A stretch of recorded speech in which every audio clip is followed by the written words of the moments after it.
pribadi mengingatkan, terutama diri saya pribadi. Di dalam kitab suci yang mulia Al-Quran, Allah SWT berfirman di surat An-Nur, innama kana qaulal mu'minina idza du'u ila Allahi wa rasul liyahkuma bainahum ayyaqulu sami'na wa ata'na wa ulaika muflihun. Tentunya Allah tidaklah menurunkan suatu perintah, melainkan pasti itu ada hikmah dan manfaat bagi orang pelaku. Tidaklah Allah turunkan larangan, pasti ada kemudorotan, kejelekan bagi orang yang melupakannya. Oleh karena itu kita harus respon proaktif di dalam memenuhi undangan dan panggilan Allah Jalla Jalaluhu. Inna makana qaulal mu'minina idza du'u ila rasul. Ucapan jawaban orang-orang mukmin ketika dipanggil oleh Allah dan Rasulnya, mereka serentak mengucapkan ayyakul sami'na, maka kami mendengar ya Allah dan kami akan taat. 3 panggilan Allah yang harus kita jabari dan pada saat itu, saudara-saudara muslimat agama. Yang pertama, panggilan Allah lewat azan atau muadzin yang sering mengadakan azan. Yang kedua, panggilan Allah lewat Nabi Ibrahim alaihissalam. Dan yang ketiga, ini panggilan gaib, syarat syariat merekotakan kembali tasawuf. Maka di sini adalah panggilan malaikat Israel, yaitu maut, mati, yang kita sendiri tidak tahu kapan kita akan dipanggil. Subhanallah, maka benar di malam ini. Cuma saya tadi lagi merokok, aku langsung dipanggil. Selesai merokok, nggak apa-apa ya? Iya ya. Lanjut lagi ya. Ya. Ya kebetulan di sini banyak wahai saya dari Wahai Sebatin maupun pesisir dan saya sendiri dari Cikoneng Pandeglang. Alhamdulillah, kebetulan ini kita silaturahim akan semakin erat. Panggilan yang pertama lewat adzan muadzin.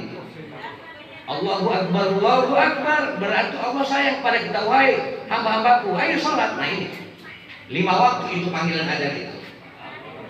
Di dalam hadis yang diriwayatkan Imam At-Tabrani, Rasulullah bersabda, awwalu ma yusabu bil abdi yaumil qiyamati sholat. Fa in sholuhat sholuhalahu sairu amali wa in fasadat sairu amali. Bahwa kelak nanti di yaumil qiyamah amal yang pertama dihisab adalah sholat. Apabila sholatnya baik, insya Allah amalan yang lain baik.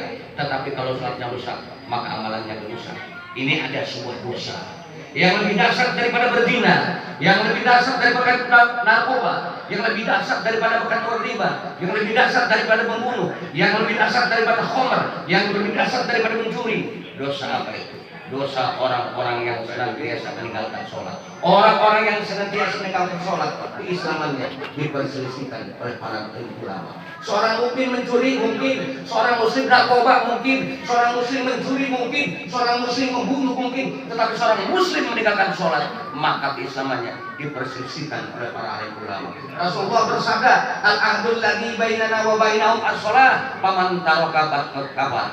Maka kemudian masalakakum fi saqar, apa yang menyebabkan kalian masuk ke dalam neraka sakor? Mereka menjawab, lam naku minal musholin, kami di alam dunia tidak pernah meninggalkan sholat, tidak pernah mengerjakan sholat. Maka buat saudara-saudaraku, terutama diri saya pribadi, seandainya kita masih berbuat maksiat, sholat jangan ditinggalkan. Kita sering minum khamr, sholat jangan ditinggalkan. Kita sering judi, sholat jangan ditinggalkan. Semoga dengan sholat itu nanti semuanya akan sirna, insya Allah. Jadi ini yang pertama, sholat. Jangan sampai meninggalkan sholat. Berarti kalau kita nggak sholat, berarti mau disolatkan Pak Herwan SD. Yang kedua, panggilan Allah lewat Nabi Ibrahim alaihissalam, yaitu berangkat haji dan umroh. Nah ini haji ini pesan Yahya sangat dahsyat. Ini penuh fenomenal, spiritual, mental, harta, bangsa dan negara, suku ditinggalkan Indonesia. Labai kalau malabai, berjuang di tanah suci Mekah. Ruh, harta, tenaga, ilmu, ini benar-benar haji panggilan Allah di samping umur. Dan yang terpenting sebentar lagi nanti adinda dokter kita Herwan Hamid, nanti jangan lupa kurban 7 unta ataupun 3 sapi diambil. Kalau nggak ada ayam aja terkait masalahnya. Ruhul jihad, berjihad dengan tenaga, dengan pikiran, dengan suara, dengan harta, pangkat dan jabatan, berjihad di jalan Allah jalan-jalan. Dan yang ketiga panggilan Allah lewat Israel, yaitu mati. Kullu nafsin dha'iqatul maut. Maka ingat, orang-orang mukmin tentunya akan cerdas di dalam menyikapi hidup yang singkat ini. Oleh karena itu, hidup bukan untuk hidup, tetapi hidup untuk yang maha hidup. Hidup bukan untuk mati, tetapi mati untuk hidup. Oleh karena itu, jangan takut mati dengan mencari mati, tetapi rindukanlah kematian. karena dengan kematian pintu awal berjumpa dengan Allah jalan-jalan. Mati bukan akhir kehidupan, tetapi mati adalah awal kehidupan yang nyata. Hati-hati dan waspada. Orang baik mati, orang yang sudah tua di rumah sakit sudah ngap-ngapan sehat, maka mati ini adalah panggilan gaib dari Allah SWT. Semoga kita waspada selama-lamanya sebelum kita hayat ini dicabut dari kandung badan.